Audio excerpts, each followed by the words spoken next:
we're being joined by Madhuri Ranasinghe, Sri Lankan journalist, and Dr. Chandima, leader of Humanity Party and National Coordination of the Sri Lankan Human Rights Foundation. And we're also being joined by Achal Malhotra, who is the former Indian ambassador. Thank you so much for joining us on the broadcast and sparing your time here on Mirror Now. Let me go across to Dr.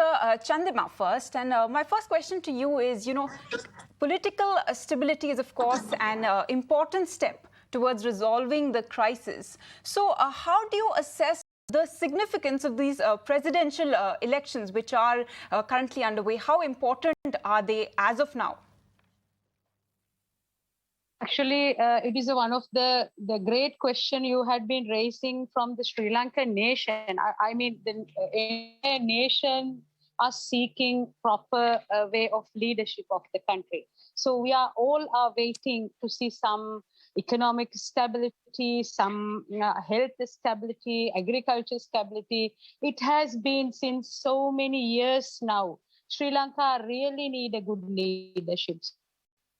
Completely out of thinking. I mean, everyone is waiting to having the good leadership. So we'll wait for some hours. I think right now they had started to the voting. So hopefully we'll see what is going to happen. Right. So, we're talking about the political situation in Sri Lanka. SLPP is the homegrown party of the Rajapaksas. So what kind of influence do the Rajapaksas, according to you, still have in Sri Lanka?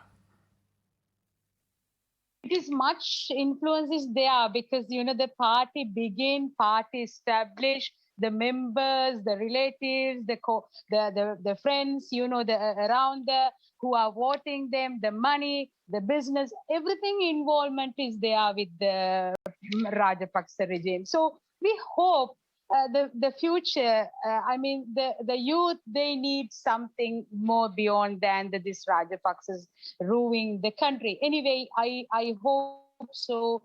The next the president will be understand what is the country need, what is the youth need, what for the future basis of the Sri Lankan economic issues. So we all expecting they might perform the correct way. And the Aragal, the youth, they were again they were mentioning very clearly, especially to the whoever going to become a president. They were mentioning it. We were not going to accept it. Anyone who doing the mistakes, anyone who's doing the wrong in the country. So everyone is waiting to electing the correct person. It will be over the short period of time, I think. Right. Let me get in Madhuri Ranasinghe on this. Talking about the youth, what is the sentiment of the people of Sri Lanka? We've seen a lot of anger on the streets, but what is the sentiment as currently? People in Sri Lanka, basically youth, is frustrated for a very long time because of the corruption and whatever the wrong decisions the politicians has taken through the last few years. So what they demand at the moment is corruption-free country with good leadership. This is what they are demanding. And that's why the slogan came up, go home Gota and go home Rajapaksas. So, youth and the people in the country are looking at a government or a leadership without Rajapaksas, which is quite difficult, as Dr. Chandima said. Right. So I want to come in there. So basically now Ranil Wickremesinghe has been handpicked by Gotabaya Rajapaksa, and he is vying for the top job. So how are people really viewing that? Well, it's not taken quite lightly. If you look at protesters who are inhibiting Goldface and other areas, they're against this decision. That's why, if I recall, the protesters from the Goldface spoke to Anura Kumara Dissanayaka and Sajith Premadasa before the election, and they tried to make a deal or maybe a collaboration with them so they can try to bring up a common candidate for the presidential election. I think that has some reason, that has some effect on why Sajith Premadasa took his candidacy from the presidential elections at the parliament. So, so that's why people want someone devoid of Rajapaksa influence. Right, right. Now, let me also get in Ambassador Malhotra on this. Ambassador Malhotra, talking about India, how do you assess India's role, in fact, in helping Sri Lanka? And also, how do you think India can help in alleviating the economic crisis in Sri Lanka?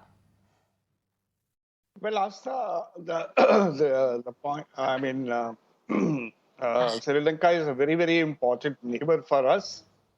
And so whatever is happening there in that country, because of the close geographical proximity and past history, can have repercussions on India also. Today, the position is that for the past several months, India has been at the forefront in trying to bail out Sri Lanka from the position Sri Lanka has fallen. Our loans, our credit, our supplies of essential commodities, and in all possible manner, we have tried to help out Sri Lanka to face this situation.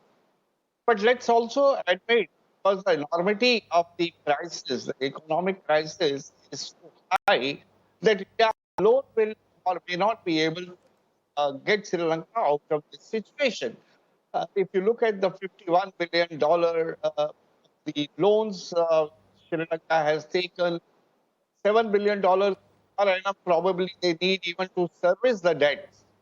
And that as somebody has already pointed out, the wrong agricultural policies have ruined and created a situation of food scarcities. But so there is a limit to which we alone can be able to help Sri Lanka. But there is much more which needs to be done also by the international community. Of course, the International Monetary Fund, Sri Lanka is already in negotiations with the IMF. But IMF help and support also comes with certain conditions. They might like the subsidies to go higher taxes.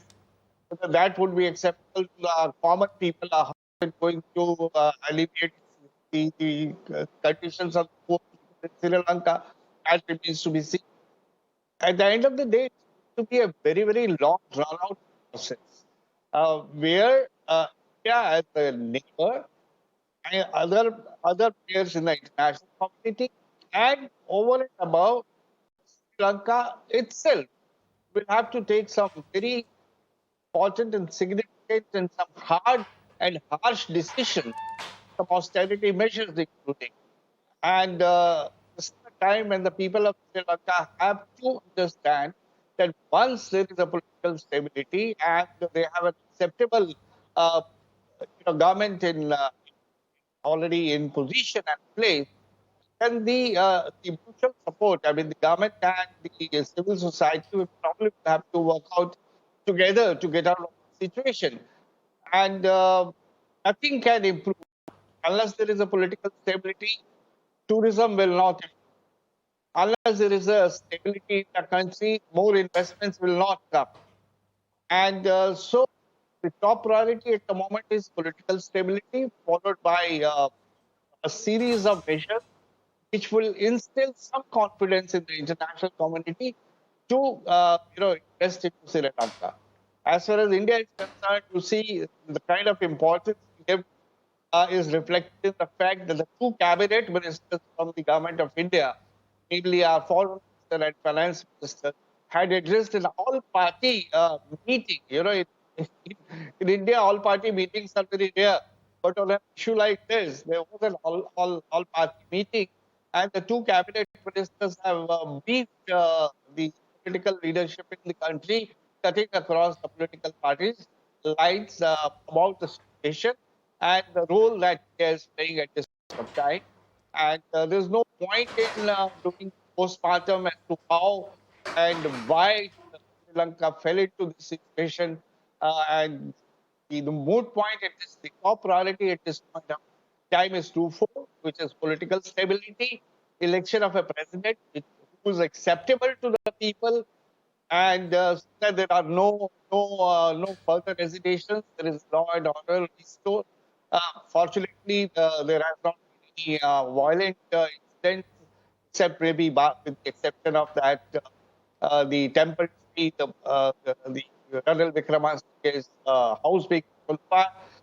So, in short, political stability followed by economic recovery brought out the efforts of neighbors, international organizations, and the Sri Lankans themselves. It's the only way forward at this time, as I look at it. Right, right, Ambassador Malhotra, Dr. Chandima, Madhuri Ranasinghe, many thanks for joining us on the broadcast and sharing your views.